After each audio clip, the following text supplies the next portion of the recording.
Hello good evening. आप सभी का स्वागत है हमारे एक नए वीडियो में। देखिए दोस्तों, आज इस वीडियो में हमारा क्या रहेगा, BSOS 185 दृश्यों के माध्यम से समाज। इसका हमारा क्या चैप्टर नंबर 4 है, या आप इसे कह सकते हैं हमारा क्या है यूनिट नंबर 4 रहेगा। और यूनिट नंबर चैप्टर नंबर 4 में क्या है, फोटोग्राफी, स्वयं और समाज, ये रहेगा। इसमें हमें क्या क्या पढ़ना है, 4.2 फोटोग्राफी के माध्यम से समाज को समझना। यानी हम फोटोग्राफी का मतलब होता है कि भैया फोटो से हम समाज को कैसे समझ सकते हैं, कि जैसे कोई फोटो रहती है तो फोटो से हम समाज को कैसे समझ सकते हैं कि समाज कैसा है, कैसा दिखाई देता है, उसके विचार व्यवहार कैसे हैं। और इसमें 4.3 रहेगा क्या, फोटोग्राफी और विषय निष्ठता क्या होती है। यानी फोटोग्राफी में और विषय निष्ठता क्या होती है। और 4.4 हमारा करेगा फोटोग्राफी और अमौखिक अनुसंधान क्या होता है। यानी फोटोग्राफी और अमौखिक अनुसंधान को देखेंगे। और इसमें अगर टाइम मिलेगा तो 4.5 रहेगा सामाजिक अंतरक्रिया और प्रक्रिया क्या होती है। मेन तो अगर आपको रहेगा इसमें 4.3 और 4.4 और 4.2 रहेगा। इन्हीं पॉइंटों को हम देखेंगे जो कि आपके एग्जाम के पॉइंट ऑफ व्यू से बहुत ही ज़्यादा इंपॉर्टेंट होने वाला है। ठीक है, तो लोग उसको देख लेते हैं। तो क्या था हमारा 4.2 है, ठीक है, क्या है 4.2 यह आपका रहेगा क्या है, फोटोग्राफी के माध्यम से समाज को समझना। देखो, संपूर्णतः फोटोग्राफी अध्ययन का एक बड़ा क्षेत्र है। अगर देखें जो फोटोग्राफी है वह अध्ययन के लिए एक बड़ा क्षेत्र। भैया फोटो के माध्यम से हम रिसर्च करते हैं, शोध करते हैं, यानी फोटोग्राफी अध्ययन का एक बड़ा क्षेत्र है। 1840 के दशक में फोटोग्राफी के आविष्कार के बाद, यानी 1840 में क्या होता है, फोटोग्राफी यानी फोटो खींचने का आविष्कार होता है। बाद से फोटोग्राफी में एक जटिल और मुख्य परिवर्तन का इतिहास है। यानी फोटोग्राफी में क्या होता है, एक जटिल और बहुत बड़ा परिवर्तन का इतिहास रहा। 1839 में इसका आविष्कार अगर्ट काम्टे, यानी कह सकते हैं इसका जो आविष्कार है, फोटोग्राफी का आविष्कार किसने है, काम्टे जी ने किया था। कि काम साथ ही समाज शास्त्र के उद्भव के साथ मेल खाता है। यानी जब से 1839 में जब भैया फोटोग्राफी का आविष्कार होता है, तब से क्या होता है कि अगर काम्टे जी ने जब 1839 में फोटोग्राफी का आविष्कार किया था, उसके साथ ही समाजशास्त्र में, यानी समाजशास्त्र में जो रिसर्च होती थी उसके उद्भव के साथ यह मेल खाता है। जब लुई ने धातु की प्लेट पर एक छवि को ठीक से बनाने के लिए, यानी लुई क्या थे, उन्होंने क्या किया था, एक धातु के प्लेट पर क्या किया, उन्होंने एक छवि बनाने को ठीक करने के लिए अपनी छवि को सार्वजनिक किया था। यानी उन्होंने क्या किया था, एक प्लेट पर भैया एक अपनी फोटो बनाई थी, जिसे उन्होंने क्या किया था, सार्वजनिक किया था, लोगों को बताया था। काम्टे और डुगरे दोनों ने समाज के विभिन्न पहलुओं पर काम किया। यानी काम्टे जी ने और डेगुरे ने क्या किया था, समाज के जो विभिन्न पहलू उन पर उन्होंने काम किया है। हालांकि प्रारंभिक समाज शास्त्रीय पत्रिकाओं में तस्वीरों का उपयोग किया जाता था। क्या कह रहे हैं, प्रारंभिक जो समाज शास्त्र से रिलेटेड जो पत्रिकाएं होती थी उनमें क्या होता था, तस्वीरों यानी फोटो का प्रयोग किया जाता था। किंतु एक वास्तविक उपविषय के रूप में, अगर बात करें एक वास्तविक विषय के रूप में अगर देखें, जो दृश्य होते समाजशास्त्र में 1960 दशक के अंत में तक नहीं उभरा था। यानी कह सकते हैं कि जो फोटो होती है, फोटोग्राफी जो होती है, वह अगर देखोगे तो दृश्य माध्यम से रूप से समाजशास्त्र में 1960 के दशक तक इसका कोई स्थान नहीं था। इसका बहुत ज़्यादा लोग जानते वानते नहीं थे।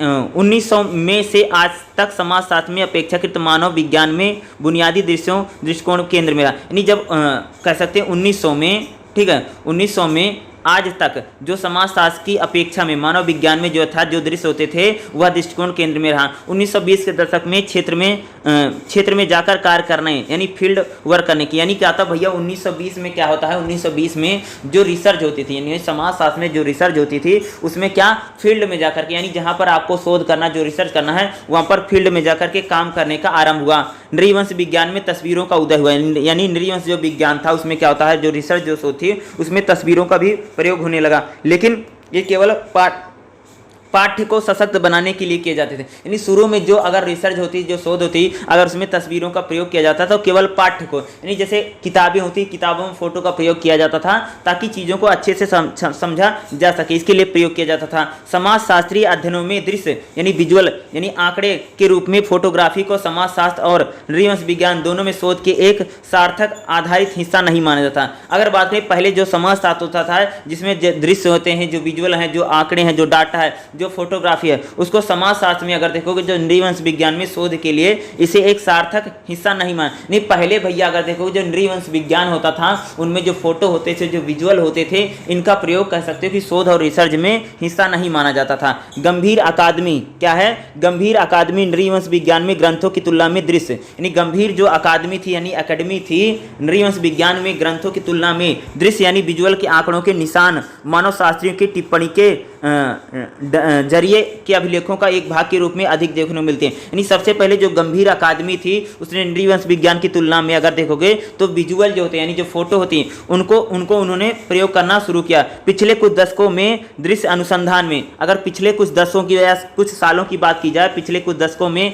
या कुछ सालों में भैया नृवंश विज्ञान में दृश्य अनुसंधान में शोधकर्ताओं की रुचि बढ़ी है। यानी पिछले कुछ सालों से अगर बात करें जो रिसर्च होता है, जो शोध होता है, उसमें जो फोटो है, जो विजुअल हैं, उनका जो प्रयोग है उसकी यानी कह सकते हैं जो रिसर्च करने वाले हैं उनकी रुचि बढ़ी है।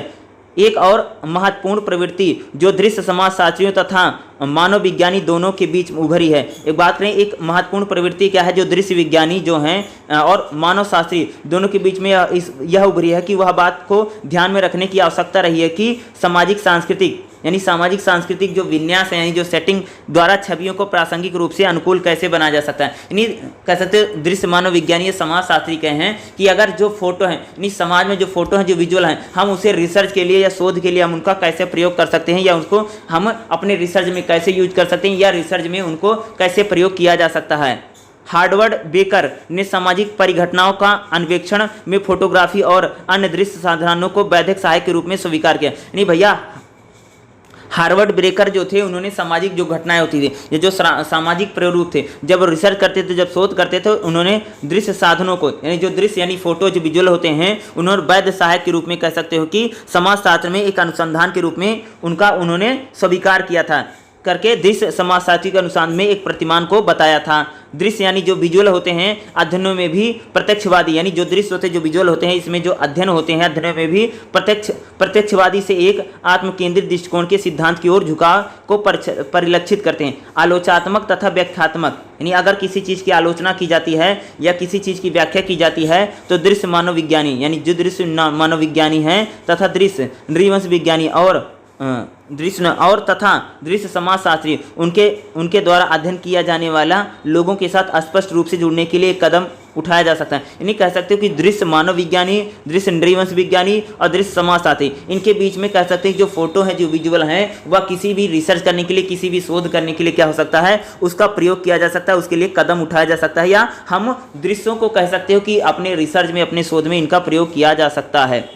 ठीक है, और इसी चीज़ को क्या है, इसी चीज़ को हम क्या सामाजिक घटनाओं को परिघटनाओं के संदर्भ में स्वयं को समझने के लिए शोध पद्धति में फोटोग्राफी के प्रयोग पर ध्यान देंगे। यानी कह सकते हैं कि जो पूरा चैप्टर है उसमें क्या हमें करना है कि जो हमारी सामाजिक घटनाएं हैं यानी समाज में तमाम तरह की जो हमारे समाज में जो सामाजिक घटनाएं घटती हैं उनको समझने के लिए यानी स्वयं को जानने के लिए एक शोध पद्धति यानी इस शोध पद्धति में फोटोग्राफी का प्रयोग कैसे किया जाता है। फोटोग्राफी के माध्यम से हम चीज़ों को समाज को कैसे समझ सकते हैं या समाज को समझने में हम फोटो का प्रयोग कैसे कर सकते हैं, इसी चीज़ को हम देखेंगे। तो सबसे पहले हमारा क्या है इसमें 4.3 है। ठीक है, 4.3 क्या है, फोटोग्राफी और विषय निष्ठता। देखो फोटोग्राफी की छवियों की प्रकृति व्यक्ति परक होती है, यानी जो फोटोग्राफी होती है भैया जो फोटो होती है वह किसी एक व्यक्ति के बारे में बताती है यानी व्यक्ति परक होती है यानी किसी एक व्यक्ति के बारे में ही ज़्यादा जानकारियाँ देती हैं। आम धारणा है कि तस्वीरें वस्तुनिष्ठ वास्तविकताओं का प्रतिनिधित्व करती हैं, यानी जो तस्वीरें होती हैं वह किसी एक व्यक्ति के बारे में बताती हैं यानी किसी एक व्यक्ति के विचार, एक व्यक्ति की भावनाएं, एक व्यक्ति की थिंकिंग या एक व्यक्ति यानी वास्तविकताएं जो होती हैं यानी आम धारणा है तस्वीरों की जो वास्तविकता भैया वह वस्तुनिष्ठ है यानी एक व्यक्ति के बारे में उसका प्रतिनिधित्व करती हैं। लंबे समय तक नहीं टिक सकती यानी जो तस्वीरें होती हैं जैसे तस्वीरें जो चीज़ों को बता रही जैसे अप्रोच है जैसे तस्वीरों से पता लगा कि हमारा समाज कैसे है, हमारा समाज कैसे दिखाई देता है, यह लंबे समय तक सही नहीं रह सकती क्योंकि यह स्पष्ट है कि एक तस्वीर क्या छवि दिखा रही एक फोटो खींचने वाले पर निर्भर करता है। यानी कह रहे हैं भैया जो फोटो खींची जाती है तो फोटो खींचने वाला जो है वह अपने एंगल से फोटो खींचता है, यानी जो तस्वीरें होती हैं वह समाज का सही बातें या समाज हमारा, यानी कह रहे हैं कि भैया फोटो के माध्यम से हम समाज को समझ नहीं सकते हैं, क्योंकि जो फोटो खींचने वाला है, जिसने भैया जो फोटो ली है, उसका अपना दृष्टिकोण वह हमें उसमें देखने को मिलता है। दूसरे शब्दों में यह फोटोग्राफर की पसंद पर निर्भर करता है। कह रहे हैं कि यह फोटोग्राफर की पसंद पर निर्भर करता है कि तस्वीरों में क्या शामिल करना है, क्या शामिल नहीं करना है। यानी कह रहे हैं कि अगर हम फोटोग्राफी के माध्यम से समाज को समझने की कोशिश करते हैं, सबसे बड़ी समस्या ये आती है कि जो तस्वीरों को खींचने वाला फोटोग्राफर है वह किस चीज़ को शामिल करता है, किस चीज़ को शामिल नहीं करता, उसी पर ही निर्भर करता है क्या शामिल करना है, क्या नहीं करना है। जैसे कोण का चुनाव करना, यानी कोण का मतलब किसी एंगल का चुनाव करना, यानी भैया फोटो लेनी तो किस एंगल से लेनी है, प्रकाश तकनीक आदि, यानी फोटो लेना तो कितनी रोशनी है, कितना धूप है, ये सभी जो चीज़ें होती हैं या जो फोटोग्राफर होता है वही उसका चुनाव करता है। अतः अपनी व्यक्तिपरक प्रकृति के कारण अगर बात करें जो फोटोग्राफी तो इसमें क्या होता है, किसी व्यक्ति की प्रकृति ज़्यादा रहती है, यानी व्यक्ति के विचार या फोटो कैसे खींचना है, किस एंगल में खींचना है, कितनी प्रकाश में खींचना है, किस प्रकार से खींचना है, या कहती जो फोटो खींचने वाले उसकी व्यक्तिपरक प्रकृति की मुख्य धारणा को समाज शास्त्र के लिए फोटोग्राफी को डाटा संग्रहण की वैध विधि के रूप में स्वीकार करना मुश्किल हो गया। नहीं कह सकते जो फोटोग्राफी है उसका जो फोटो खींची गई उनको हम जब कह सकते हैं कि समाजशास्त्र में जब अनुसंधान होता है तो उसमें संदेह के दायरे हैं। यानी कहता कि भैया जो फोटो खींची गई है वह कोई जो व्यक्ति है वह अपने अकॉर्डिंग फोटो को खींचता है, कैसे खींचना कैसे नहीं खींचना है, तो हम कोई भी रिसर्च में किसी भी रिसर्च में हम इसका प्रयोग नहीं कर सकते, क्योंकि या किसी व्यक्ति के द्वारा या उसके विचारों से प्रेरित होकर के उसके मन में जो आता वही चीज़ है। यानी ये प्रकार की व्यक्तिगत फोटो होती हैं, उन व्यक्तिगत फोटो को हम डाटा के रूप में कैसे स्वीकार कर सकते हैं। स्वीकार करना एक प्रकार से मुश्किल हो गया है। व्यक्तिनिष्ठ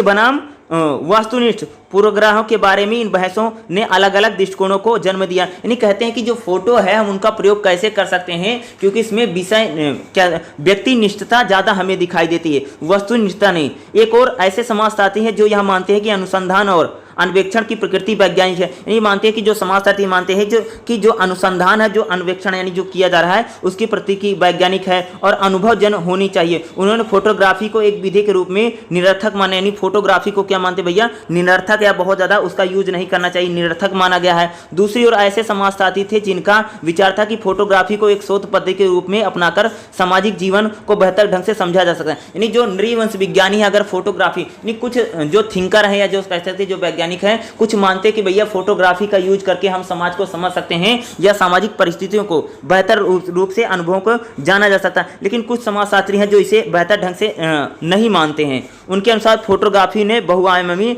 सामाजिक प्रतिबंधों तथा अंतर्दृष्टि को जन्म दिया। यानी वो कहते हैं कि जो फोटो है वह क्या बहुआयामी चीज़ों को बताती है, समाज को समझने के लिए कई सारे दृष्टिकोणों को उसने जन्म दिया। तस्वीरों का उपयोग उन संबंधों की खोज करने तथा प्रदर्शन करने में मदद कर सकते हैं। यानी जो तस्वीरें हैं किसी संबंधों को खोजने में या प्रदर्शन करने में मदद कर सकता है जो अस्पष्ट है। यानी कहते हैं कि फोटो के माध्यम से हम उन चीज़ों को जान सकते हैं जो चीज़ें हमें जल्दी नहीं दिखाई देती हैं या जो चीज़ें हमें जल्दी समझ नहीं, फोटो का हम यूज कर सकते हैं। यानी कह रहे हैं कि भैया फोटो का यूज हम अपने रिसर्च में कर सकते हैं जो चीज़ें हमें अस्पष्ट होती हैं, सरलता से दृष्टि में आने में चूक जाते हैं। कई बार क्या होता है कि जब हम कहीं किसी चीज़ को देखते रहते हैं तो कई बार हम चीज़ों को नहीं देख पाते अपनी नज़र से, लेकिन अगर उसकी हम फोटो खींच लेते हैं तो उसमें ऐसी बहुत सारी चीज़ें होती जो हमारे नज़रों से कई चीज़ें छूट सकती हैं, लेकिन जो फोटो होगी उससे कोई भी चीज़ छूटती नहीं है।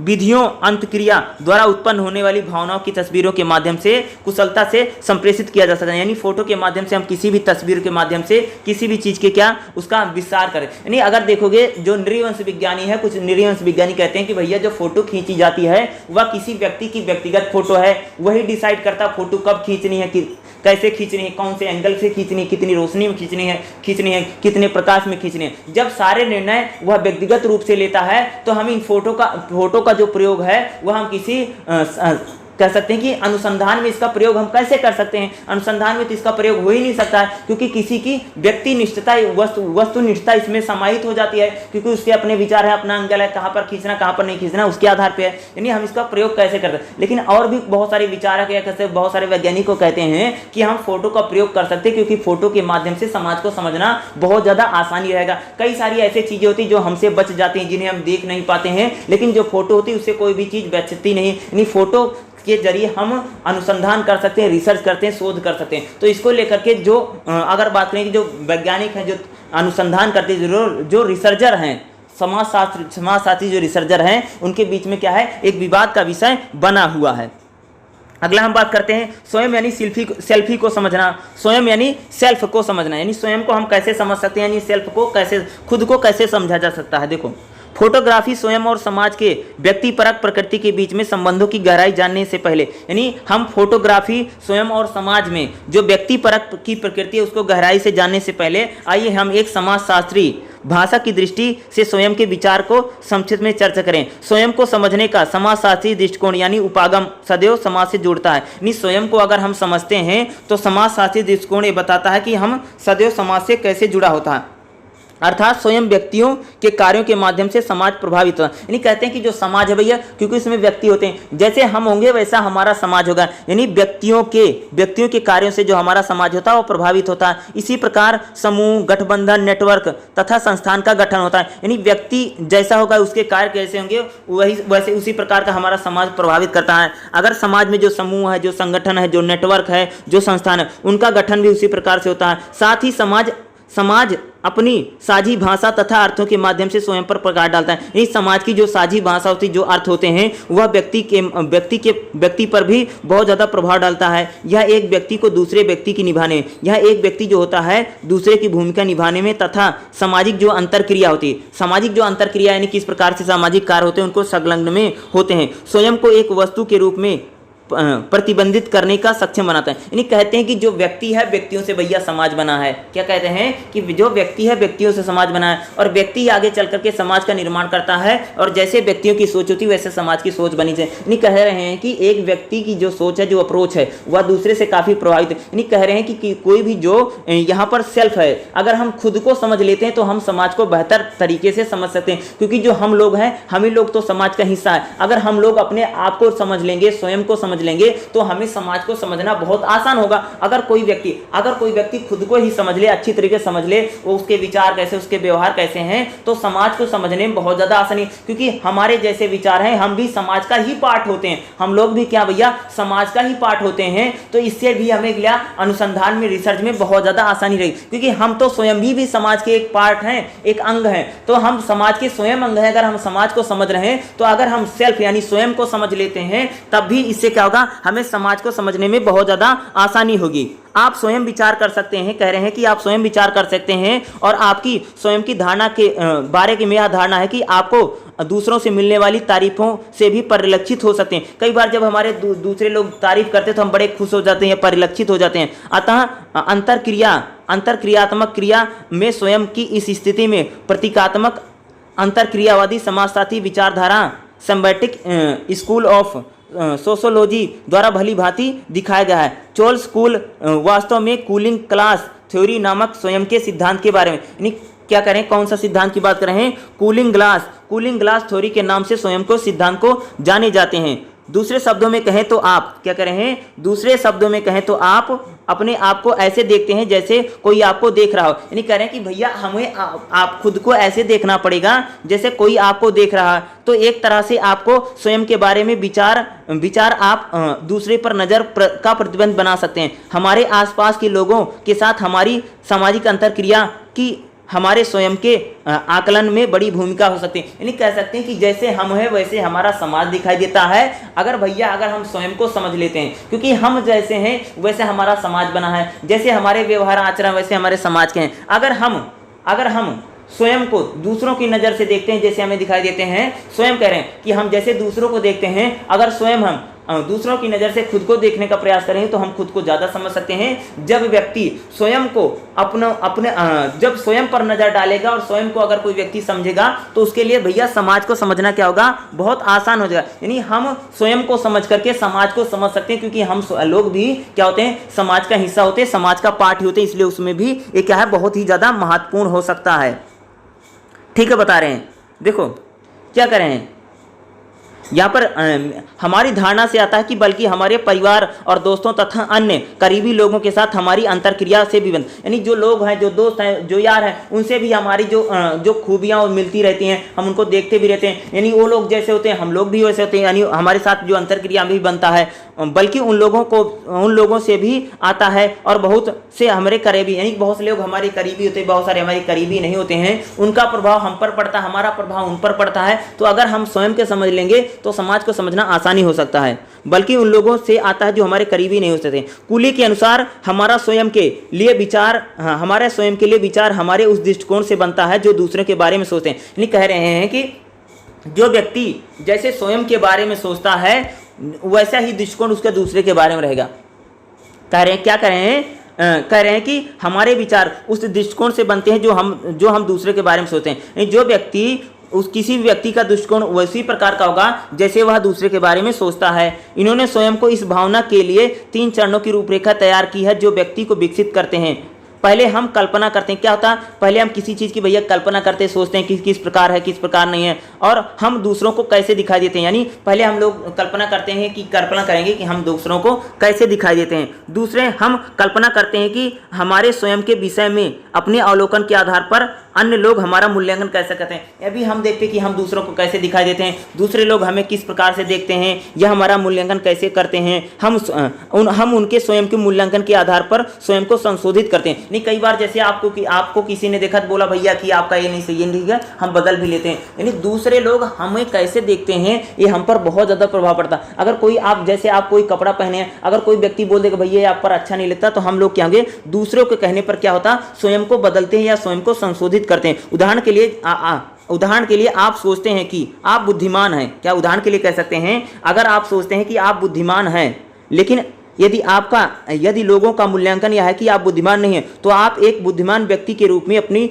समझ को संशोधित कर सकते हैं। जैसे मान लीजिए किसी ने सोच रहा कि मैं बहुत पढ़ने में तेज हूँ, मैं बहुत तेज पढ़ता हूँ, मैं बहुत होशियार हूँ, लेकिन अगर कोई व्यक्ति आकर के बोलता कि तुम होशियार नहीं हो बल्कि तुम मूर्ख हो, गधे हो, तो क्या होगा, इससे क्या होगा, हम अपनी समझ को संशोधित कर सकते हैं, भैया बदल सकते हैं। संक्षेप में इसी प्रकार स्वयं में व्यक्तिगत तथा सामाजिक चरित्र, कहते हैं कि जो व्यक्ति होता है उसमें स्वयं का चरित्र भी है और समाज का चरित्र, यानी कह रहे हैं कि जो व्यक्ति है उसमें स्वयं का कैरेक्टर भी शामिल है और समाज का कैरेक्टर। यानी अगर हम स्वयं को समझ लेंगे तो समाज को समझने में हमें बहुत आसानी होगी, क्योंकि हम जैसे होते हैं हमारा समाज भी वैसे ही हमें दिखाई पड़ता है। ठीक है। प्रतीकात्मक अंतरक्रिया के अनुसार, कह रहे हैं प्रतीकात्मक अंतरक्रिया के अनुसार यह स्वयं को बनाए रखने के लिए, अर्थों को नियंत्रित करने के लिए काम करता है, जो सामाजिक संरचना में एक दूसरे से अंतरक्रिया करके जिस प्रकार से यह बनते हैं। जैसे यहाँ सोचें और करें, यहाँ पर जैसे यहाँ पर दिया गया सोचें और करें, जैसे यहाँ पर देखते हैं फोटो और पैराग्राफ यहाँ पर बताया भी गया। ऊपर दी गई तस्वीर 1991 में, क्या कर रहे हैं, इस फोटो को देखिएगा, यहाँ पर क्या बता रहे हैं, ऊपर दी गई तस्वीर 1911 में दिल्ली की एक गली में ब्रिटिश महिला के चलने की है।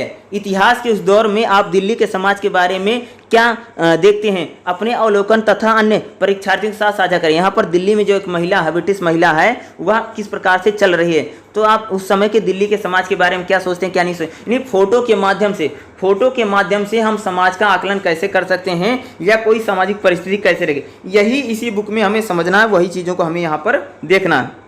अगला जो हमारा रहेगा इसमें देखेंगे क्या है, स्वयं और समाज के बीच में संबंध कैसे है, यानी हमारे और समाज के बीच में किस प्रकार का संबंध है, किस प्रकार का रिलेशन है, इस चीज़ को समझते हैं। जैसा आप पिछले चैप्टर में हमने देखा है कि स्वयं का एकांत में कोई अस्तित्व नहीं है, यानी कह सकते कि हमारा जो अस्तित्व है एकांत में, यानी इंसान जो है उसका एकांत में कोई अस्तित्व नहीं, कोई मतलब नहीं है। स्वयं और समाज दोनों एक दूसरे से प्रभावित हैं, यानी हम समाज से प्रभावित होते हैं और समाज हद से, यानी कह सकते हैं कि जो व्यक्ति है, जो समाज है, एक दूसरे से जुड़े हैं। अगर व्यक्ति समाज से कट जाएगा तो उसका अस्तित्व कुछ नहीं, यानी हम जो स्वयं होते हैं, जो समाज होता है, एक दूसरे से प्रभावित हैं। दोनों के बीच कड़ी को समझने के लिए कुंजी का, यानी दोनों के बीच क्या संबंध है उसको समझने के लिए हम किसी कुंजी विश्लेषण के विभिन्न स्तरों पर व्यक्तियों के स्वयं के भीतर तथा व्यक्तियों के बीच व्यवहारों के विभिन्न पर्यटनों की छाप होती है।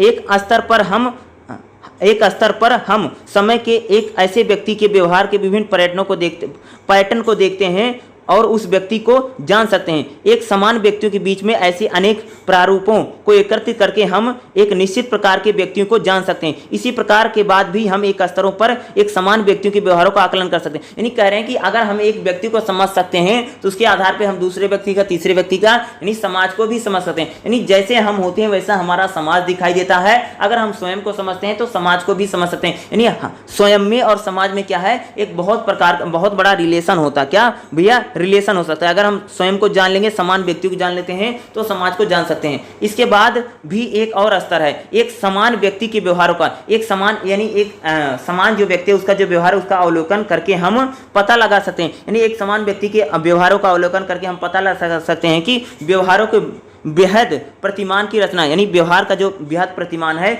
उसकी रचना में इन व्यक्तियों का व्यवहार अन्य व्यक्तियों के व्यवहार में कैसे असमंजस, यानी किस प्रकार से वह सहयोग करता है, कि व्यवहार के बड़े पैटर्न बनाने में यह पैटर्न दूसरों के पैटर्न से कितना फिट हो जाएगा। व्यवहार के ये बड़े अंतर व्यक्तिगत पैटर्न ही सामाजिक संरचना का निर्माण करते हैं। यानी कहते हैं कि जब हम किसी एक व्यक्ति को या एक समान दिखने वाले व्यक्तियों के बारे में अगर हम पैटर्न को देखते हैं तो हमें समाज को समझने में क्या होगी, बहुत ज़्यादा मदद होगी। व्यवहार के इस बड़े पैटर्न में सामाजिक संरचनाएं व्यक्तिगत क्रियाओं से उभरती हैं। यानी कह रहे हैं भैया जो सामाजिक संरचनाएं होती हैं वह व्यक्तिगत क्रियाओं से क्या होती हैं, वह उभरती हैं, क्योंकि वह क्रियाएं व्यक्ति के समय के साथ प्रतिरोध, यानी जो व्यक्तिगत क्रियाएं होती हैं वह व्यक्ति और समय के साथ क्या होती हैं, बदलती रहती हैं। लेकिन व्यक्तिगत क्रियाएं उस सामाजिक संरचना के संदर्भ में होती हैं जिसके समाज संरचना के भीतर कुछ ऐसा कुछ नहीं जिसका प्रत्यक्ष अध्ययन किया जा सके। ठीक है, क्योंकि यह अलग अलग पैटर्न में विद्यमान हो सकते हैं, क्योंकि वह व्यक्ति के साथ साथ समय तथा समय स्थान में परिघटित होते हैं। इससे हमें हम उन सीधे तौर पर नहीं देख सकते हैं तथा हम पैटर्न के बारे में जागरूक हो सकते हैं और उनका अध्ययन कर सकते हैं। ठीक है, गुणात्मक शोध में छवि आधारित आंकड़े, यानी गुणात्मक जो शोध होता है उसमें जो छवि आधारित जो आंकड़े, जो डेटा, उसके अध्ययन के लिए हम चरणों में काफ़ी गहराई लाई जा सकती है। उदाहरण के लिए यहाँ पर जो एग्जाम्पल दिया गया उदाहरण देखेंगे, साक्षात्कार या अवलोकन द्वारा एकत्र आंकड़ों को दृश्य उदाहरणों के रूप में तस्वीरों को द्वारा बेहतर समझा जा सकता है और यानी कह सकते हैं कि अगर हम कोई डाटा के आधार पे किसी चीज़ को समझ रहे हैं, अगर उसमें तस्वीरें हैं तो हम किसी भी चीज़ को अच्छे से समझ सकते हैं या प्रस्तुत किया जा सकता है। इसका उपयोग केवल किसी विशेष सिद्धांत या कार्यों में परिकल्पन को संभालने के लिए नहीं बल्कि अन्य साक्ष्यों को संयोजित करने के लिए, यानी किसी भी चीज़ को समझने के लिए हम तस्वीरों का भैया प्रयोग कर सकते हैं। विभिन्न विषयों में तस्वीरों का उपयोग करने वाले, यानी जो विभिन्न प्रकार के आज समय में जो विषय होते हैं उसमें जो तस्वीरों का उपयोग करने वाले शोधकर्ता हैं विभिन्न विषयों में पाए जाते हैं, वह इस विषय में एक जैसी समझ रखते हैं। और गुणात्मक अध्ययन क्या होता है, इसका एक समग्र शोध प्रश्नों के उत्तर देने के लिए साक्ष्य को हम कह सकते हैं एकत्रित करने में किस प्रकार से वह योगदान देते हैं। यानी जिस प्रकार नहीं कह रहे हैं कि जो रिसर्च है, शोध है, वह एक प्रकार की शोध जो रिसर्च है वह दूसरे प्रकार की शोध और रिसर्च को प्रभावित करती है। यानी कह रहे हैं कि हम फोटो के माध्यम से, यानी फोटो के माध्यम से हम जो दृश्य कह सकते हैं समाज को समझते हैं, उसी प्रकार से हम किसी भी विषय को समझने के लिए हम फोटो का प्रयोग कर सकते हैं, हम दृश्यों का प्रयोग कर सकते हैं और हम उन फोटो और दृश्यों के माध्यम से हम समाज को बेहतर रूप से समझ सकते हैं। यानी एक एंगल में एक तरफ से, यानी एक विषय के रूप में हम जैसे परिकल्पना करेंगे, वो क्या विषय जो होते हैं वह दूसरे से भी अंतरक्रिया करके जुड़े रहते हैं। उसी प्रकार से हम क्या कर सकते हैं, चीज़ों को बेहतर तरीके से समझ सकते हैं और चीज़ों को अच्छी तरीके से भाई समझा जा सकता है। ठीक है, हमारा नेक्स्ट क्या रहेगा, 4.4 रहेगा। क्या है 4.4 भी आपका इंपॉर्टेंट रहेगा, फोटोग्राफी और अमौखिक अनुसंधान। यहाँ पर हम क्या देखेंगे, फोटोग्राफी और अमौखिक अनुसंधान को। देखो, समाज में विभिन्न व्यक्तियों के बीच, यह क्या होता है, समाज में विभिन्न व्यक्तियों के बीच सामाजिक क्रिया की फोटोग्राफी में हमें अमौखिक अनुसंधान का एक समृद्ध क्षेत्र में ले जाती है। यानी समाज में जो विभिन्न व्यक्तियों के बीच में क्या होती है, सामाजिक क्रियाएँ होती हैं, उनमें उसकी जो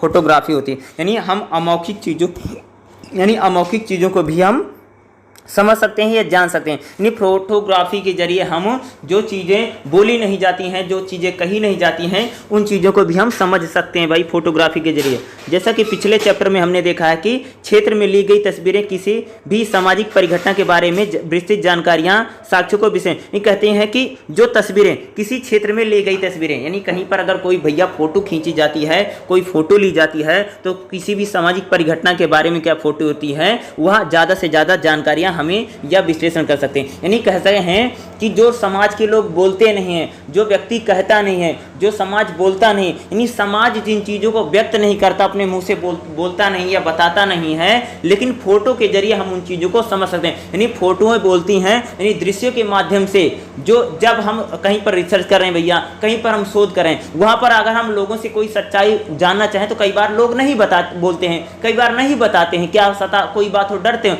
लेकिन जो फोटो होती, अगर मान लीजिए हम हर इस चीज़ का अगर फोटो लेंगे तो कई सारी चीज़ों का हम विश्लेषण कर सकते हैं जो लोग शायद नहीं बताते हैं या जो हमें चीज़ें नहीं दिखाई देती हैं।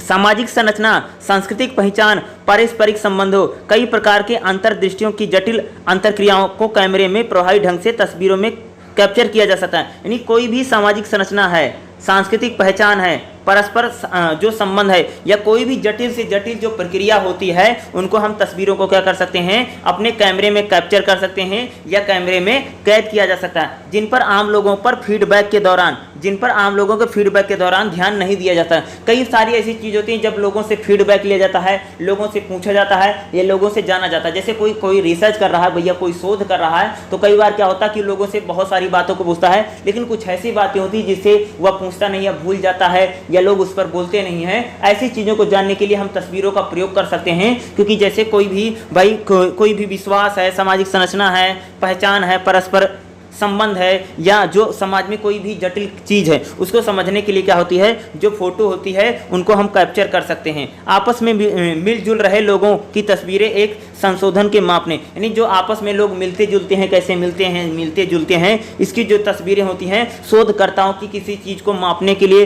परखने के लिए और तुलना करने का अवसर प्रदान करते हैं। यानी लोग जो आपस में मिलते जुलते हैं, लोगों के बीच में कैसा आदान प्रदान है, अगर उसके पास फोटो रहती है तो वह समाज को अच्छी तरीके से मापने में, परखने में या तौलने में क्या वह अवसर प्रदान करती हैं। जो लोगों के जीवन पर, यानी जो लोगों के जीवन पर संस्कृति, यानी लोगों के जीवन पर और संस्कृति को सही पैटर्न को परिभाषित करने में मदद करती है। यानी जो फोटो होती है, जो इमेजेज होती हैं, उनके जरिए हम समाज को बेहतर तरीके से समझ सकते हैं। अगर कोई फोटो है उसमें एक समाज के लोग हैं या मिलते हैं जुलते हैं, आपस में मिलते जुल रहे हैं, तो फोटो के जरिए हम चीज़ों को बेहतर रूप से समझ सकते हैं। जब आप रिसर्च करते हैं, जब शोध करते हैं, जब आप किसी को डाटा को कलेक्ट कर रहे हैं, लोगों से पूछ रहे हैं, तो कई बार कई सारी चीज़ें लोग बताते नहीं या बताने से डरते हैं या हम उन चीज़ों को कई बार पूछ भी नहीं चाहते हैं। लेकिन जो फोटो होती, जो इमेजेज होती हैं, वह कई सारी अमौखिक बातें जिन्हें समाज के लोग बताना नहीं चाहते या बोलना नहीं चाहते हैं, वो भी चीज़ें क्या होती हैं, फोटो के माध्यम से हमें दिखाई दे जाती हैं। या ऐसी बहुत सारी चीज़ें होती हैं जिन पर हम ध्यान नहीं देते हैं या हमसे निकल जाती हैं, लेकिन जो फोटो होती है, जो अमौखिक चीज़ें जिनको किसी ने बोला नहीं, किसी ने पूछा नहीं है, वह चीज़ें भी जो फोटो होती है उनके माध्यम से हमारे सामने आ जाती हैं, और इसके जरिए हम समाज को, संस्कृति को अच्छी तरीके से समझ सकते हैं या उसका हमें मूल्यांकन किया जा सकता है। ठीक है, यहाँ पर देखेंगे फोटोग्राफी रिकॉर्डिंग की सहायता से किए गए अनुसंधान के कई कारकों पर विस्तृत ध्यान देने की आवश्यकता है। यानी फोटोग्राफी जो होती है, फोटोग्राफी के माध्यम या रिकॉर्डिंग से माध्यम से जो अनुसंधान किए जाते हैं, जो रिसर्च किए जाते हैं, उनके कई कारकों पर हमें क्या भैया ध्यान देने की आवश्यकता है। यानी अगर आप फोटोग्राफी के माध्यम से या वीडियो के माध्यम से कोई रिसर्च कर रहे हैं या कोई शोध कर रहे हैं, तो उस पर क्या है भैया, बहुत ज़्यादा ध्यान देने की आवश्यकता है, बहुत ज़्यादा ध्यान देने की ज़रूरत है। पहला पॉइंट क्या है, जो देख रहे हैं, यानी अवलोकन के विषय में लोगों के बीच स्थानीय संबंधों को कैप्चर करती हैं। यानी जो लोग हम देखते हैं, जो अवलोकन करते हैं, उस विषय के बारे में हमें क्या होता है, जो स्थानीय लोग होते हैं उनके संबंधों को हम कैप्चर कर सकते हैं। ऐसी परिसीमा जानकारी रिकॉर्ड होनी चाहिए। यानी जो लोग हैं, स्थानीय लोगों के संबंध कैसे हैं, स्थानीय लोग कैसे हैं, उनके आसपास वो कैसे मिलते जुलते हैं, उनमें रिलेशन कैसे, उनमें संबंध कैसे हैं, उन चीज़ों को हमें क्या करना चाहिए, रिकॉर्ड करना चाहिए। यानी हम कहीं पर रिसर्च कर रहे हैं, कहीं पर शोध कर रहे हैं, तो लोग आपस में कैसे मिलते जुलते हैं, आपस में लोगों का कैसे मेल व्यवहार है, कैसे मेल जोल है, इसको जानने के लिए हम क्या कर सकते हैं, तस्वीरों को खींच सकते हैं, तस्वीरों को रिकॉर्ड किया जा सकता है। दूसरा, इसमें रिकॉर्ड में एक अस्थायी प्रवाह होनी चाहिए। यानी जब हम रिकॉर्ड करते हैं तो उसमें क्या है, एक अस्थायी प्रवाह होना चाहिए, जो समय के साथ दर्ज व्यवहारों को निरंतर में परिवर्तन की खबर के कर सकता है, ट्रैक कर सकें। यानी लोग यानी जो हम जब हम किसी चीज़ को रिकॉर्ड करते हैं तो वह ऐसा रिकॉर्ड करे कि हर चीज़ों को वह रिकॉर्ड कर ले, यानी लोगों के जो स्वभाव जो कैप्चर है उनको भी रिकॉर्ड कर ले। यह एक शोधकर्ता की सामाजिक क्रियाओं की प्रगति को बताता है कि समझने में मदद करेगा कि किस प्रकार सामाजिक क्रियाओं में शामिल अभिनेताओं के अंतर संबंधों को समझ सकते हैं। कई बार क्या लोग होते हैं, बहुत ज़्यादा भाई समाज के जो लोग होते हैं वह दिखावे के लिए मिलते जुलते हैं, तो दिखावा ना हो, जब रियलिटी हो तो रियलिटी चीज़ों को हमें कैप्चर करना चाहिए ताकि हम अपने अनुसंधान में चीज़ों को अच्छी तरह से समझ सकते हैं या जान सकें।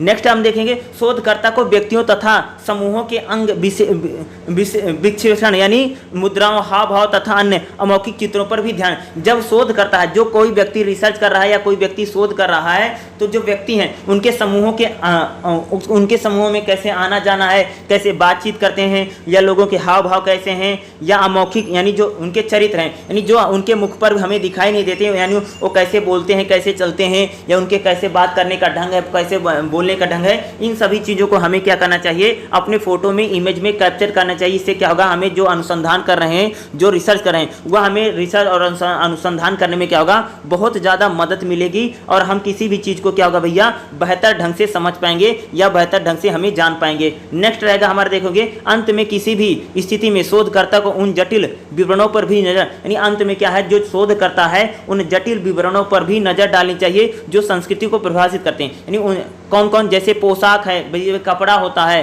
बाल होते हैं, साज सज्जा है, या एक्सपीरियंस है, सामाजिक पहचान है, इन सभी जुड़ी चीज़ों पर भी हमें क्या करना चाहिए, ध्यान देना चाहिए। अगर इन चीज़ों पर अगर हम ध्यान देते हैं तो समाज में अमौखिक जो चीज़ें हैं, यानी जो लोग व्यक्ति, जो समाज के लोग बोलते नहीं, जो बताते नहीं हैं या जो कहते नहीं, उन भी चीज़ों को क्या है, हम लोग अच्छी तरीके से समझ सकते हैं या अच्छी तरीके से भी उन चीज़ों को जाना जा सकता है। यानी समाज में जो लोग हैं, जिन चीज़ों को बोलते नहीं है, जिन चीज़ों को बताते नहीं हैं, उन चीज़ों को भी अगर हम सही से अगर बात करें कि जटिल जो चीज़ें हैं उनको भी हम समझ सकते हैं। यानी पोशाक के जरिए, केस के जरिए, हेयर स्टाइल या एक्सपीरियंस के जरिए हम समाज में जो लोग बताते नहीं, जो बोलते नहीं, समाज में जो अमौखिक बातें हैं जिन पर लोग समाज बोलना चाहिए या बात नहीं करना चाहता है, उनको भी अब हम अपने फोटोग्राफी के माध्यम से कैप्चर कर सकते हैं या उनका विश्लेषण हम बेहतर तरीके से किया जा सकता है। तो यही था फोटोग्राफी और अमौखिक जो था, ये आपके लिए थोड़ा इंपॉर्टेंट हो सकता है एग्जाम के पॉइंट ऑफ व्यू से।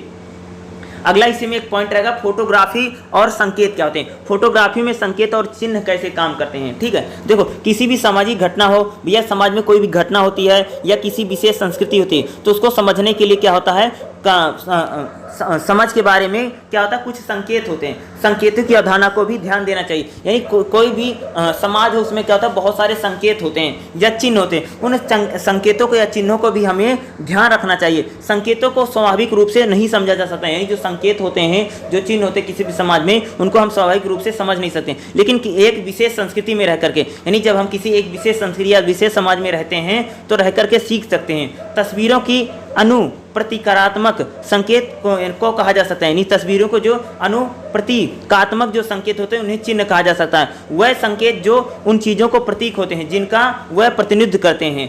जॉन टैगर के अनुसार एक फोटोग्राफिक छवि का अर्थ है कि संकेतों यानी कोडों की अंतरक्रिया को बनता है। इन कोडों का संयोजन के रूप में देखा जा सकता है।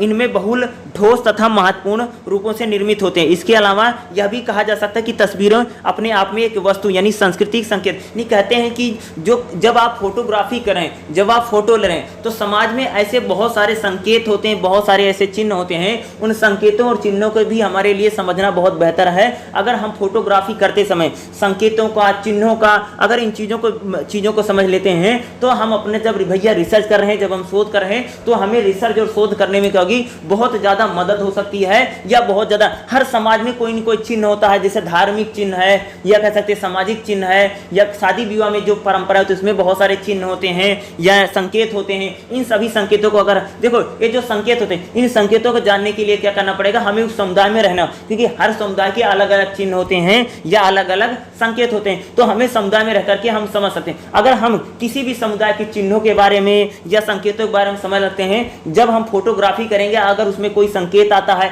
जब आप फोटो खींचोगे तो वहां पर जैसे घर पर कोई संकेत बना है, कोई चिन्ह बना है, उनके कपड़ों पर कोई संकेत या चिन्ह बना, अगर हम इन संकेतों और चिन्हों को बारे में अच्छे से समझ लेंगे तो हम क्या, जब हमने फोटो, जो हमारी फोटो है, जब उसका अनुसंधान में यूज किया जाएगा तो हम संकेतों को और चिन्हों को जब अच्छी तरीके से जानेंगे तो हमारा जो अनुसंधान होगा, जो हम रिसर्च करें, वह हमारी रिसर्च और भी अच्छी होगी, और भी बेहतर होगी, और भी अच्छी तरीके से हम क्या करेंगे, उस रिसर्च को कर पाएंगे। यानी भैया जब हम कोई रिसर्च करते हैं, जब शोध करते हैं या फोटो खींचते हैं तो उसमें जो अलग अलग चिन्ह है, जैसे भैया पूजा पाठ में बहुत सारा चिन्ह होता है, बहुत लोगों के घरों में चिन्ह बने हुए हैं या निशान बना रहता है, संकेत रहता है, या कहीं पर आने जाने के टाइम जो संकेत मार्ग है, जब हम इन चिन्हों और संकेतों को अच्छी तरीके से समझेंगे, जब हम रिसर्च और शोध करेंगे तो इन संकेतों और चिन्हों का जब हम अच्छी तरीके से विश्लेषण कर पाएंगे तब हमें समाज को समझने में क्या होगी, और भी ज़्यादा मदद होगी, और समाज को हम और भी बेहतर ढंग से क्या है, हम समाज को और भी बेहतर ढंग से समझ सकते हैं,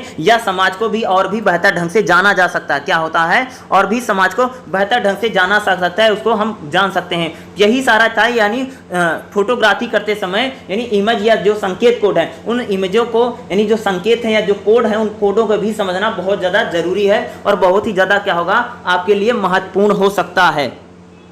नेक्स्ट हमारा क्या रहेगा, दृश्य आंकड़े यानी डाटा को संग्रहण की कार्यनीति। यानी जब आप कोई भी दृश्य आंकड़े यानी डाटा को इकट्ठा करते हैं तो उसके लिए क्या नीति होनी चाहिए, क्या नियम है, क्या नीति है, क्या नीति को अपनाना चाहिए। देखो, सबसे पहले गुणात्मक शोधकर्ता अपने क्षेत्र में आंकड़े एकत्र करना शुरू करें। यानी सबसे पहले जो गुणात्मक शोधकर्ता होते हैं, क्या होते हैं, सबसे पहले जो गुणात्मक शोधकर्ता होते हैं वह अपने क्षेत्र में सबसे पहले डाटा जो होता उनको क्या करना चाहिए, एकत्र करना शुरू करें। उन्हें यह विचार करने की आवश्यकता होती है, यानी उन्हें यह सोचने की या उन्हें वह विचार करने की आवश्यकता होती है कि वह अपने विषय में समक्ष खुद को कैसे प्रस्तुत किया जाए। यानी उनको सबसे पहले भैया ये आवश्यकता होती है कि वह अपना विषय या जो समक्ष खुद को वह कैसे प्रस्तुत करते हैं।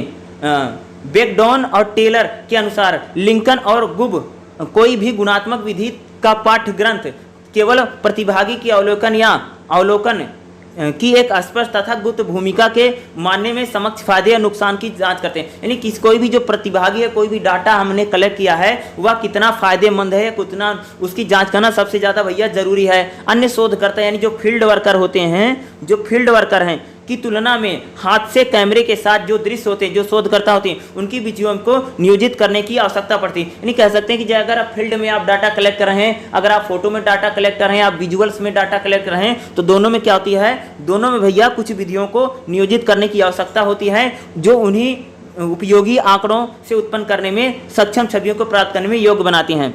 देखो ठीक है, जो आंकड़े हैं, जो डाटा है, उनके स्वामित्व विशेषज्ञ जो तस्वीरें होती हैं विषयों में सशक्तिकरण से संबंधित जो जटिलताएं, जो जटिलताएं विषयों में जब से इकट्ठा करें उसमें जो जटिलताएं होती हैं उनको मुद्दों को पहचानने में, या उनके जो प्रश्न भी उठते हैं, यानी जो मुद्दे हैं, जो प्रश्न जिस प्रकार से उठते हैं उनको भी साथ ही यह भी धारणा बनानी होगी कि स्वाभाविक रूप से उन जटिल होने वाली वस्तुओं, घटनाओं एवं व्यवहारों की उपस्थिति संस्कृति को भी अपरिहार्य ढंग से हम किस प्रकार से समझ सकते हैं या किस प्रकार से जान सकते हैं। यहाँ पर बात की जा रही है कि अगर हम किसी भी चीज़ का अगर हम फोटो के माध्यम से डाटा कलेक्ट कर सकते हैं या फील्ड में हम डाटा कलेक्ट कर सकते हैं, तो डाटा कलेक्ट करते समय हमें किन किन चीज़ों का ध्यान रखना चाहिए, कौन कौन सी ऐसी विधियाँ हैं जिन विधियों को प्रयोग करके चाहे हम फोटो के माध्यम से कोई डाटा को कलेक्ट कर रहे हैं, चाहे हम फील्ड में जाकर के या लोगों से पूछ करके डाटा कलेक्ट कर रहे हैं, तो हमें दोनों के लिए अलग अलग विधियों का प्रयोग करना चाहिए। क्या भाई मेरे, दोनों के लिए अलग अलग विधियों का प्रयोग करना पड़ेगा, तभी हम एक बेहतर अनुसंधान या एक बेहतर रिसर्च हमारे पास, या कह सकते हो कि एक बेहतर रिजल्ट हमारे सामने आ पाएगा। वहीं पर यहाँ पर यानी सैंपल साइड जो है, सैंपल साइड यानी जो नमूना है, उन नमूने के लिए आभूषण के एक टुकड़े की तरह कैमरे को घुमाना शामिल है। बाद में शोधकर्ता इमारत के साथ सुरक्षित फोटो कर सकता है। इस चरण के बाद भी जब विषय कैमरे के साथ शोधकर्ता के आदी हो जाते हैं, तब शोधकर्ता गंभीर फोटोग्राफी का प्रयास कर सकता है या शोधकर्ता के कई कामों के साथ पूरा कर सकता है। यानी सेटिंग भूमिका में सहज का अवसर प्रदान करेगा। जब फोटोग्राफर की समुदाय के सदस्यों में जान पहचान करवाता है, जिससे बातचीत के अवसर खुलते हैं, यह भी भौतिक परिवेश यानी सेटिंग के नहीं कहते हैं कि जब आप कोई डाटा कलेक्ट करने जाए तो लोगों में अगर आपका विश्वास होगा तभी आपको लोग बारे में चीज़ों को बताएंगे। यानी जब आप कोई फोटो लेते हैं, विजुअल लेते हैं, तो आप धीरे धीरे फोटो लेना या विजुअल लेना सीखेंगे। अचानक आप बहुत जल्दी विजुअल लेना या फोटो लेना समझ नहीं पाएंगे, यानी आपको एक्सपीरियंस की भैया ज़रूरत पड़ेगी।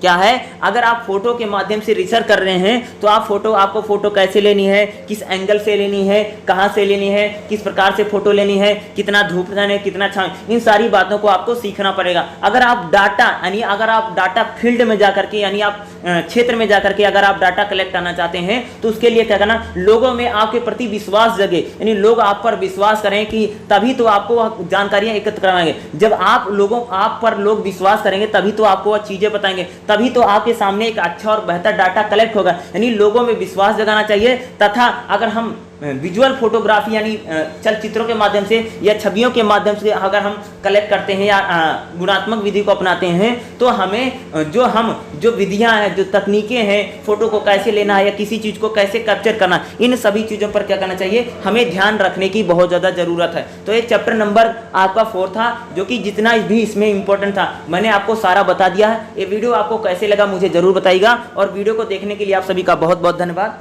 Thank you so much. जय हिंद, जय भारत।